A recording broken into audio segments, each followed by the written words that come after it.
नमस्कार दोस्तों, आज हम बात करेंगे एक बहुत मेजर डिफरेंस के बारे में जिससे आप लगभग आइडिया लगा सकते हैं कि अगर आपका बच्चा ऑटिज्म की कैटेगरी में आया है सो उसका ऑटिज्म का टाइप क्लासिक है या वर्चुअल, माइल्ड है या मॉडरेट।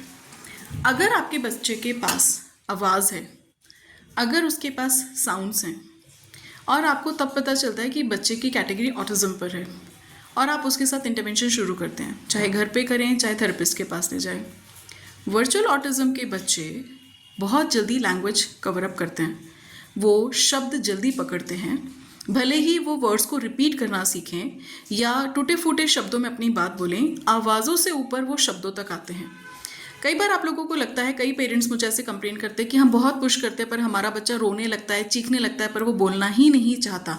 हम बहुत डांटते हैं पर वो बोलना ही नहीं चाहती, मम्मा नाना के ऊपर जा ही नहीं रही है, ऊ के अलावा बोलना ही नहीं चाह रहा है, सिर्फ चिल्लाता है, सिर्फ चीखता है, कभी कभी अचानक से कोई शब्द बोलेगा पर वो बोलना नहीं चाहता। ये फिक्सेशन, रिजिड बिहेवियर, ये क्लासिक ऑटिज्म में होता है।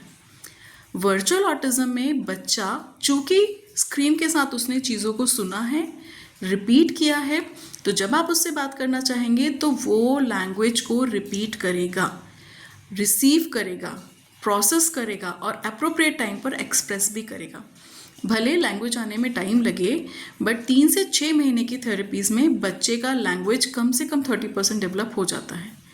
अगर आपको ऐसे लगता है कि आपके बच्चे को स्क्रीन के कारण ऑटिज्म है, वर्चुअल ऑटिज्म है और आप अपने बच्चे की थेरेपीज़ नहीं करा रहे हैं और आपको ऐसा लगता है कि आपका बच्चा ज़िद्दी है, बोलना नहीं चाहता, उसके पास आवाज़ है पर वो बोलना नहीं चाहता, उसके पास शब्द हैं पर वो बोलता ही नहीं है, आप थेरेपीज़ नहीं कराएंगे क्योंकि वर्चुअल ऑटिज्म है, ठीक हो जाएगा, तो आप गलत हैं। अगर आपके बच्चे को स्क्रीन के कारण ऑटिज्म होगा तो वो अल्फ़ाबेट्स, नंबर्स, राइम्स बोले या ना बोले, जल्दी ही आपके शब्दों को पकड़ के उनको रिपीट करेगा या अपने एक अलग से वोकैबुलरी बनाकर बोलेगा ज़रूर। और अगर वो नहीं बोल रहा है तो parents alert, this is a high time for red flag. अगर आपका बच्चे ने 3 महीने और 6 महीने की स्क्रीन बंद होने के बाद भी लैंग्वेज पुट ऑन नहीं किया है, बोलने की कोशिश नहीं कर रहा है, अंडरस्टैंडिंग अटेंशन नहीं दे रहा है, अपनी ही तरह से काम करना चाह रहा है, फिक्स्ड है, रिजिड है, स्टबर्न है, टैंट्रम्स हैं, ज़िद्दी है, अटेंशन नहीं देता है, तो प्लीज़ थेरेपिस्ट के पास लेकर जाएं, थेरेपी कराएं और घर पर थेरेपी ज़रूर करें। आप कितनी ही मर्ज़ी मेहनत कर लें, टीवी बंद करके घर पे बैठा लें, आपका बच्चा ठीक नहीं होगा। आपको होम इंटरवेंशन भी करना ज़रूरी है क्योंकि बच्चा कम से कम 22 घंटे आपके साथ है। 2 घंटे भी थेरेपीज़ लेंगे तो 22 hours of home and 2 hours of expert बहुत ज़रूरी है बच्चे को नॉर्मल लेवल पर लाने के लिए। एंड ऑटिज्म कोई सा भी हो, अगर एक बार एज रिस्क फैक्टर से आगे गई, 3 साल से ऊपर गई, तो आपके लिए मुश्किल खड़ी हो जाएगी।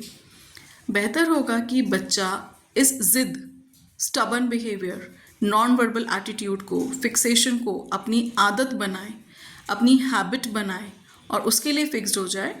आप बच्चे की थेरेपीज़ करके उसके फिक्स्ड पैटर्न, रिजिड बिहेवियर को flexible, comfortable and appropriate behaviour में ढालने की कोशिश करें। एज पेरेंट्स आपकी मॉरल ड्यूटी है सही समय पर सही डिसीजन लेकर बच्चे के साथ काम करना। एंड लैंग्वेज डेवलपमेंट एक बहुत बड़ा पैरामीटर है ये डिसाइड करने की how your child is recovering. Language जल्दी एक्सेप्ट करता है, बोलने की कोशिश करता है, टूटे फूटे शब्दों में ही बोलता है, तो वो वर्चुअल ऑटिज्म होने की संभावना ज़्यादा है या माइल्ड ऑटिज्म। यहाँ एक इम्पॉर्टेंट टास्क ये है कि बच्चे के पास लैंग्वेज होना चाहिए।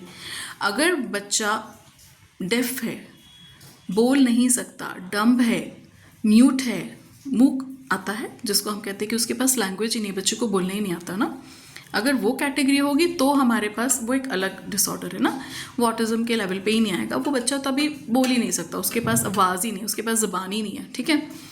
बट अगर आपके बच्चे के पास साउंड्स हैं, वो कभी कभी कोई वर्ड्स रिपीट करता है पर फिर भी आपको लगता है कि वो जान करके नहीं बोलता, वो बोलना ही नहीं चाहता, तो ये कैटेगरी क्लासिक ऑटिज्म हो सकती है। प्लीज़ इंटरवेंशन स्टार्ट करें, घर पर बैठकर अपने आप को वर्चुअल ऑटिज्म का टैग लगाकर या मोबाइल को गालियां देकर या स्क्रीन को गालियां देकर समय वेस्ट ना करें।